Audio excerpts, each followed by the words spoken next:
Jammu and Kashmir Reorganisation Bill has been passed in the upper house or the Rajya Sabha of the Indian Parliament. That's the latest news update, ladies and gentlemen. It's a historic day. It's the biggest decision on Jammu and Kashmir in independent India. Home Minister has made the much anticipated announcement in the Parliament and through a notification issued by the President of India, Article 370, which provided special status to Jammu and Kashmir, has been amended and scrapped. In addition to this, Article 35A, which empowers the legislature of the state to define its permanent residence, has been revoked. We have joining us on this broadcast Mr. Arun Singh, a veteran diplomat, to help us understand a few things. And we also have Mr. Ratan Srivastava joining us on this broadcast. Before I come to you, Mr. Arun Singh, let me quickly get a word from Mr. Ratan Srivastava.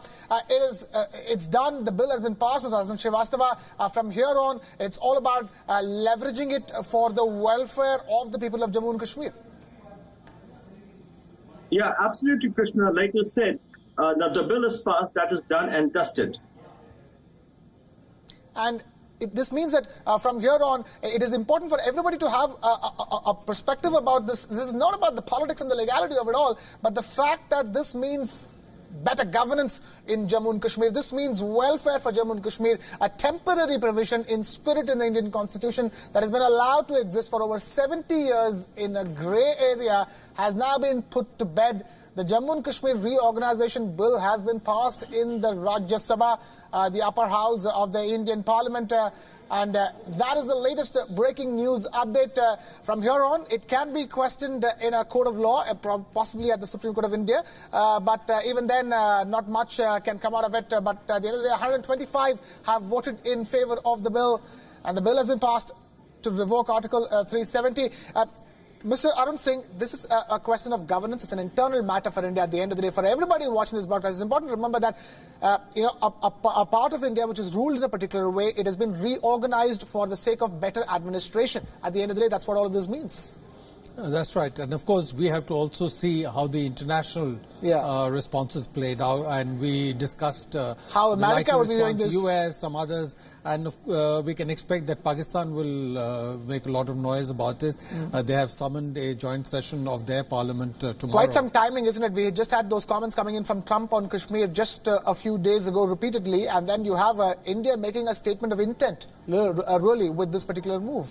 Sure. And I think when President Trump had indicated that he was ready to provide mediation, at that stage itself, the government of India had come out with a very clear position that India does not accept any mediation on the issue of Jammu and Kashmir.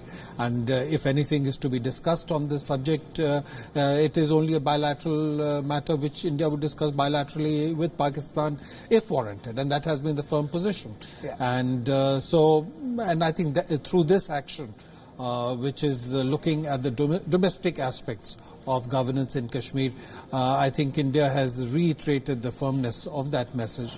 But as I said, we can expect that Pakistan would probably try and generate some noise around it, and they've tried to spin it another way, probably. Well, they've summoned a joint session of their parliament. The parliament will probably pass a resolution saying what India has done is not acceptable from their point of view. They may try and get some statement out of the OIC.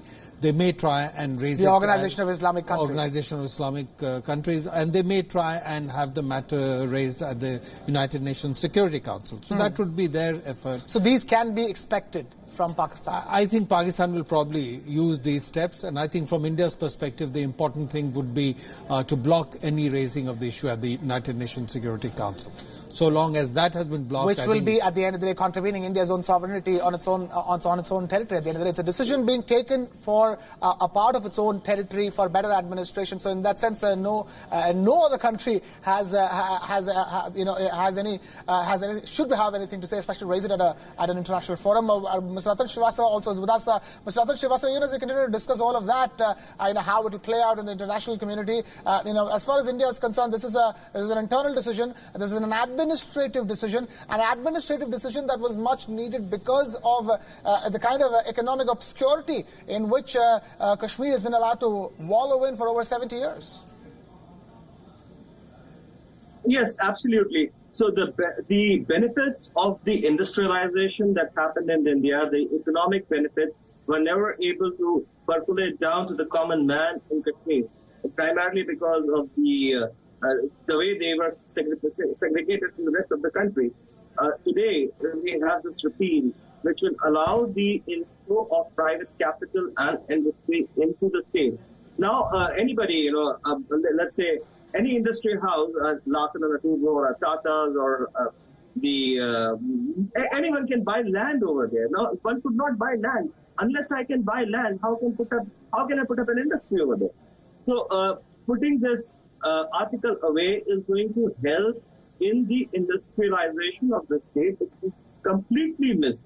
The second thing is this, that the soft skills which are required to be developed, the soft skills will be developed now amongst the youth, because one is the goods and services sector, the other is the industry sector. So the services sector will really benefit in the midterm. You need 3 to 4 years maybe for the soft skills to be circulating down to the backward regions such as Baramulla, for example, or Kupwara, for example, which are completely infested with militancy today. And once the youth of these districts are able to learn the soft skills, the industrialization, the industry could benefit by putting the factories over there. We could see quick time development, and in 5 years, definitely we could see a new J&K, which has not happened for the last so many years. Mr. Ratan Srivastava, it's a very optimistic view you're taking, and it's the same view that the government has taken in a sense that 5 years from now, and see the kind of development that is taking place in Jammu and Kashmir, were the words that the Home Minister of the country, Mr. Amit Shah, had to say in the upper house of the Parliament just a short while ago, and you're sort of echoing that. But in that sense, it's also all of this has meant that we're suddenly waking up to the economic potential of Jammu and Kashmir, and not just Jammu and Kashmir leveraging the benefits of being part of the Indian Union, but also the Indian Union, India as a country benefiting with the development of Kashmir. See, Krishna, I have a rider to this. I mean, I am optimistic, no doubt about it, but I have a rider. The prevailing security situation does not permit any inflow of capital, whether human or financial, into the state. The security situation in the state has to stabilize. And as soon as that happens, then only the industry will be able to put in capital. But we cannot wait for the situation to stabilize. It may take some time, it may take some months. I think if the initiative is driven by the center, as I said, for the agro industry and the horticulture industry in Jammu and Kashmir and the tourism in Ladakh, I think that could be a good beginning, and definitely we need the soft skills to be instilled in the local youth. And the industry coming in, buying land and for setting up infrastructure, you could even have EZs. Why not? Let me step away from economics for a little bit and ask you, as a defense expert, Mr. Ratan Srivastava, you've seen the kind of troop build-up that has taken place in the valley. In the last 1 month, especially the last 72 hours, the kind of measures that have been taken in the build-up to this historic move. How would you say, the next 3 to 6 months are going to be extremely crucial from the defense perspective? Krishna, this is again a very, very good question, because why are we doing it now? I mean, a lot of people are asking, why is India doing it now? Why are we doing this time? The way I see it from the strategic perspective is this, that the parliament is not going to have any more monsoon session, and the parliament will only meet in winters. That would be too late for the security forces to act upon neutralizing the anti-national elements which are present in the valley, because it is historically known that Pakistan tries to push in militants and the anti-national elements across the border before the gullies and the passes close up in Kashmir Valley, which is before the onset of winter. We could not have waited for the onset of winter for this to fester. And definitely the way the Indian Army is responding to any overtures through the border. Right now, for example, yesterday we have heard about the B-80, the Border Action Team of Pakistan, being neutralized in the Karen sector. We are seeing that India has been able to take this on a proactive level. And of course, within Kashmir, Indian Army has been very active, and it has neutralized almost the entire top leadership of all the militant organizations. So once this happens and once winter sets in, at least there'll be no cross-border movement or very less cross-border movement. So that will allow the Indian Army to dominate the remaining militants and the terrorists present in the valley through its own CT grid, counter-terrorism grid. Once that happens, we see a situation stabilizing in the valley and maybe the elections happening. Once the elections happen, the security situation stabilizes, economic benefit would be underway. Once the situation stabilizes, economic benefits would be underway. Is the word coming from Ratan Srivastava? Let me take this across to Mr. Arun Singh, who continues to be there. Mr. Arun Singh, so much of talk, because this is a complex issue at the end of the day, and India, is right now, at the cusp of being a global power, on par with any other global power. And the kind of message that India sends out is very important. And when India does something like this, what kind of a message do you think this sends out really from the kind of status that India has risen to in the recent past? So there are, as we discussed, two dimensions of the issues related to Jammu and Kashmir. One is the internal dimension, and then also to see what kind of external assessments and reactions are there. And although there may be different viewpoints, clearly one assessment would be that it is a decisive step that India has taken. Because this is an issue that has been under discussion for a long, long time, and there have been pros and cons argued, but clearly it will be seen as a major decisive step. And now, of course, we have to see how it plays out. How it plays out in terms of both the situation on the ground, and then how does it play out in terms of the international reaction. And the international reaction will be impacted both by the preoccupations of different countries, their own preoccupations, and how they look at the relationship with India. And most of them now value the relationship with India because of the global status that has been reached. And therefore, the only country that I believe will go around trying to generate some noise would be Pakistan. And normally, whatever they say, I would say, over the past couple of years, would not have received any traction, because Pakistan's narrative, Pakistan's effort were not really getting any attention. But of late, because the United States needs Pakistan in the context of Afghanistan. We have to see how the US plays that dimension. And in fact, even in India and elsewhere, there was concern that as the US was trying to accommodate Pakistan in the framework of Afghanistan, if the Taliban started having a greater say in Afghanistan, if not a domination of the government in Afghanistan, would Afghanistan once again become a potentially safe haven for terrorism directed against India? And that would certainly be a matter of concern for India. So many of these things are interlinked, and we have to really watch how the situation evolves. Right, that's the view coming in from Mr. Arun Singh. Let me take this across to Mr. Ratan Srivastava. But before that, Pakistan has gone to a huddle over the latest developments in Jammu and Kashmir. A joint session of the Pakistani Parliament has been summoned by Pakistan's President, Dr. Arif Alvi. The session will be held tomorrow. Pakistan's Army Chief General Bajwa has also summoned a meeting of the Corps commanders. The meeting will be held tomorrow. Again, on the agenda will obviously be the scrapping of Article 370 in Kashmir. Meanwhile, Pakistan's Foreign Minister Shah Mahmood Qureshi has said that they will raise the issue of India's decision with the United States of America. Qureshi tweeted saying that they intend to highlight the issue at a meeting with the U.S. delegation.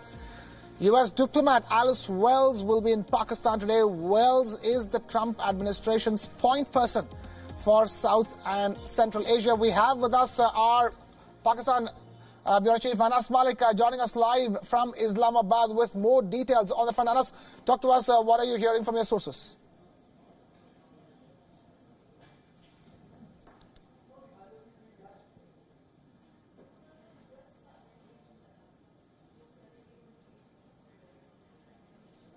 Right, we will be coming across live to our correspondent in Pakistan in just a bit. But before that, let me quickly get a word in from Mr. Arun Singh. Mr. Arun Singh, expected, isn't it, the fact that the political establishment and the military establishment are going into a huddle, and obviously they are, calling out to America? Well, I guess it's a coincidence that Alice Wells happens to be visiting Pakistan at precisely this time. And so it's obvious that if she's there, they're going to raise it with her, because they need to project it to to their people for domestic political reasons that they've raised the issue with the United States. And even if she were not visiting, they would have raised the issue in the U.S. or called the U.S. ambassador and raised the issue. So this is to be expected because Pakistan has always tried to internationalize the Kashmir issue. And India's position has been very firm that with the Simla Agreement of 1972, the Jammu and Kashmir issue is no longer an issue which is on the international agenda. It is at best a bilateral issue between India and Pakistan that anything to be resolved. And that is the position that India has maintained consistently. So I think we'll clearly... So now, all eyes are on the U.S. administration to see how it's going to react. Even if Pakistan were to call out the U.S. for help, the U.S. has international commitments. The U.S. is holding Pakistan to international commitments at the end of the day. Of course, the U.S. reaction would be important, but we shouldn't really overplay that too, because when India is firm in its position, everybody has to accommodate that. Because, for example, if you look at 1998, when India did the nuclear tests, at that time, India had been criticized by major powers. Some of them had imposed sanctions against India, and India had stood very firm on its position. And after a while, they accommodated India's because of India's standing and India's strength. And since then, India has grown in stature on the global stage so much. Now it has enough and more to assert itself. Absolutely. And the United States and the other major world powers in Europe, Russia, Japan, elsewhere, have tremendous equities and interests in the India relationship. So I think whatever responses they give, this will certainly condition that. All right, Mr. Arun Singh there joining us with that perspective, and as we continue to bring you the latest from how Pakistan is reacting to this. Meanwhile, we have Mr. Ratan Srivastava also joining us on this broadcast. Mr. Ratan Srivastava, a quick question to you. The fact that Pakistan has reacted the way it has is no surprise to start with. Yeah, definitely it's no surprise to stop it. And as Mr. Singh was saying that we do expect that there would be some noise and brouhaha by Pakistan in the international forums. And that's primarily not to, internationalize the situation. They cannot, because whatever India has done in its parliament today, it's India's internal matter. But definitely for their own local audience, they have to show that this issue stays alive. Because see, for all practical purposes, the Kashmir issue is closed. It's dead. As far as India is concerned, we have made 2 states, and in those 2 states, we have 2 different types of administration going on. But it will be difficult for Pakistan to accept it, and there will definitely be noise about it. And as Ambassador Singh just said, one of the things is this, that they will use the visiting American delegation to bring up this point. But the more important aspect is this, that yes, for the internal, I would say, requirements of America, because President Trump is seeking re-election, one of the promises that he has made is the withdrawal of the American troops from Afghani soil. For that, they need Pakistan. Pakistan to chip in and help them. I'm really not sure how is that going to happen now, because the Pakistani army and their General Bajwa would be focused on doing whatever they are doing right now to the development, to the protection of the eastern borders. I don't think that they will be able to commit large number of troops to the northern borders into Afghanistan to secure that area and maybe possibly help with some troops on ground to help the extrication of US troops on that soil. Definitely that agenda is going to be on the back burner, and US will have to see how they have to tackle that. Definitely, that is something that I would like to say. But then, as I said earlier, this is an internal matter of India, and Pakistan really cannot do anything much except make some noise about it. Right, Mr. Ratan Srivastava and Mr. Arun Singh, please stay with us. Let's delve deep into this a little bit. So what will change in Jammu and Kashmir now after Article 370 is revoked? The separate constitution of Jammu and Kashmir ceases to be in operation in the state. Now all provisions of the Indian constitution will apply to the Jammu and Kashmir Constituent Assembly. Now, it will make a distinction between the permanent residents of Jammu and Kashmir and the outsiders. The Article 35A will also cease to have any effect. And this means that purchasing land and owning property by people considered outsiders till now would be possible. And any Indian citizen can now settle in Jammu and Kashmir. The new union territory with a legislature will now be at par with all other Indian states. The sectors of education and employment will open up to all Indians without any discrimination. That Article 35 brought up by means of the clause of permanent residence. The separate Ranbir Penal Code, or RPC, will give way to the Indian Penal Code, and Sardari Riyasat will refer to the governor of Jammu and Kashmir. The status of Jammu and Kashmir police cadre will be redefined. They may be included in DANAPS, that is Delhi, Andaman and Nicobar Islands police services, or may be granted a separate status. Dual citizenship of the state will end